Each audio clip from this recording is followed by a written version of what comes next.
Greetings, humans. I'm Andre and I'm George, and welcome back to the Windmill full of corpses. MaYaN. Jokes aside, this band's name is MaYaN. The song is Rebirth from Despair, live at Masters of Rock 2019. What do you know about MaYaN? Well, one thing that I know about MaYaN, looking at the snapshot of the first frame that we have on screen right now, is they have a 6-string fretless bass. Okay, so you don't know much about MaYaN. I think Mark Jansen is in MaYaN. I think either Marcela Bovio is in MaYaN, or Anneke is in MaYaN. Okay, you're doing a confusion there because Anneke and Marcela Bovio are both in Gentle Storm. Okay, so this band has Mark Jansen and Arjen from Epica, the drummer. Oh, okay. It has Marcela Bovio. Okay. It has Metal from Delane and other stuff. No, not other stuff. From Dear Mother. Yes!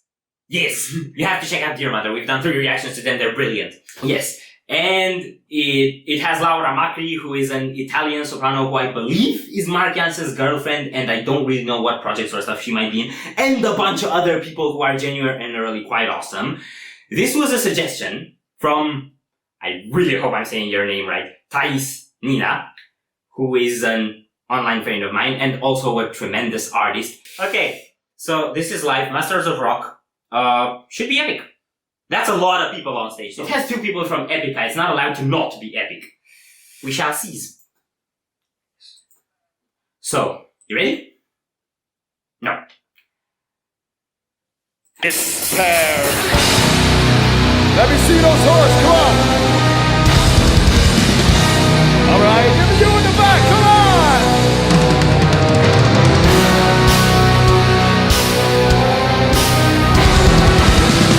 Yeah, that's right, sing with us. Let's go.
Mr. Rookhammer on bass!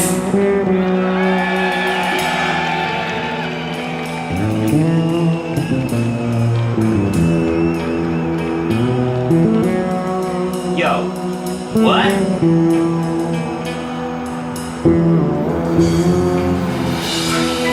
Arms of sorrow are all embracing. We stare death in the eye with pain and heavy hearts. Gas is fate. We burn up to the very end, just to see the light fade away into night. Yo, that is so much stuff happenings. Okay, first of all, there's a lot of epic stuff going on, but we have to decide and unanimously agree, including everyone who's watching, that the best thing in this video is Meryl's windmills and sniffy faces. I mean, I'm down for that. I agree. Let us know if you disagree. Okay. So I can argue with you in the box. Literally everyone on stage Has such a badass presence, such a badass look, and I don't mean just the black outfits and stuff, the way they express stuff, and I think the sniffy faces and headbands go to boot with that. But everyone's looking sick, and I like the Rambo bandana on the growly dude. There's no Mark Jansen in this one. I think they might be like changing who's on stage when they have shows, or maybe Mark Jansen was just a guest, I'm not sure. Yeah, because this is one of those bands with like 147 people in the lineup. Probably. Okay. Yeah, I love the death metal sort of drive it got to it. I love the textures, the tones on the guitars and on the bass. You can hear the bass really well. And then You mentioned the 6-string bass in the beginning, and then we got exactly what a 6-string bass should be used for. a 6-string wobble fretless bass should be used Yes. for. Because it had the extra touch of wobble. Yes. Gotta have the wobble. I think we're gonna go, because we definitely more of this once.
Thank you.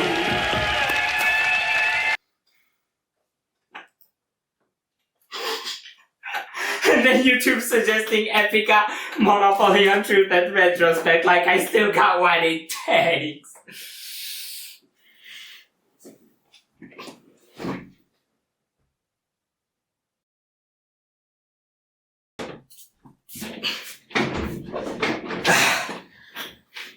Yo! I mean, what the fuck was that? Oh my god, so many people. I gave up stacking up the thoughts like 2 minutes after the pause. Like, there's all mush in here now. I'll try to remember stuff. Let's try to see how many vocalists we had. So we had Marcela Bovio, we had Laura Macri, we had the Rambo guy, we had Mark Jansen, and we had another long hair guy show up at the end, doing some more blackish gurs. I missed it. You weren't listening. Okay, then once that's out of the way, we have to mention the, well, not elephant, more like the Godzilla in the room, which is, a couple of months back, I reviewed Dark Horse, White Horse, and I said that's probably Marcela Bovio's most metal-heavy vocal performance to date. That must be the blunder of the century. Marcela Bovio doing screams! Okay, but I'm glad you brought that up because I did want to shout out Dark Horse, White Horse. And Marcela definitely had like the most diverse vocal performance of the lot because she had like opera stuff, clean stuff with a little bit of a nasal effect, and belting stuff, yeah, and then the grr, and then the grr. That's all been rather tremendous to see. The operatics from the other singer, Laura somehow, Macri, okay, were pretty epic too, and it seems like she has a knack for always coming in whenever there's a blast beat happening. Well, double kicks, not blast beats. Yeah, and the cool thing with that is because you have all this brutality, and then her soprano vocals come, they're not like, a lot of times when there's symphonic metal, they do soprano or orchestral or choir stuff to be like ethereal or uplifting or something, but this one's just like ominous. It's shaking. It's like the ghostly line of Janne van Giersbergen from this band, not in this band, but in this album. Okay, so let's make that clear. The singer from that band sings on this album and apparently has some ghostly lines. Yes, on the first track, Fatum Horrificum, there are some background ghost lines. I have another couple of thoughts that I want to take off me head. One is, when I saw Mark and the other guy doing growls, I had a bit of a flashback to him growling with another guy in this live show, face painted. Do you think this may have been the same person? I think it may have been him. So yeah, in the live shows for Arion Into the Electric Castle Live, there are some parts where Mark Jansen and some other guy are face painted with corpse paint and do gurs. And this kind of gave me a flashback, and I'm not sure if the other guy is this guy, but if this guy is that guy, then this guy is named George somehow, and he's this guy because he's that. Says George. I didn't know where to finish that sentence. So there's that. I think Arjen is not delivering his most metal-heavy stuff in Epica. Yeah. Because this was blasting and pedaling and grinding as F. I wanted to go back to the instrumental to point out just how galloping and intense all this was. It was like gallops, chugs, gallops, chugs, gallops, chugs, and then dynamics and spurts on the drums and transitions shoved in just about everywhere. It's like, there's a gap there. You have to fit. Yeah. Not possible. No space. It has to drill. So they did that, and that was brilliant. And I also want to correct myself on something stupid that I said on a Dear Mother reaction video, now that I've actually seen Meryl with one of those guitars, which is that, no, she does not play MaYaN's guitars. She plays Van der Meij guitars, which is a Dutch brand from Amsterdam. And I know that because she told me in the comment, which is a bit embarrassing. But anyway. So, there's that. And one more thing I gotta say, and with that I think my stack of thoughts is done. Stack overflow. Yeah, stack overflow. Despite having 4 singers, you also had choir effects on the backing tracks and orchestras which were particularly wind instrument heavy as far as I can tell, and that was like, I don't know. Choirs were mainly in the beginning, and I don't know if it was actually choirs or the choir effect was just created by Laura and Marcela doing operatics at once. I really don't know. It may have been both. Choirs and then. Anyway, one more thought actually. the superhero power stances are absolutely precious. Yes, they're off the charts. Also, one more thought from me. I feel like I have some demons to kill right now. And on that note, it's time to end this reaction. Thank you very much for watching. If you enjoyed this reaction, we greatly appreciate the likes and shares. And if you want to see more, don't forget to subscribe with bells on. Thank you very much for stopping by. We hope you enjoyed your stay, and we'd love to see you back at the Windmill very soon. Corpses out.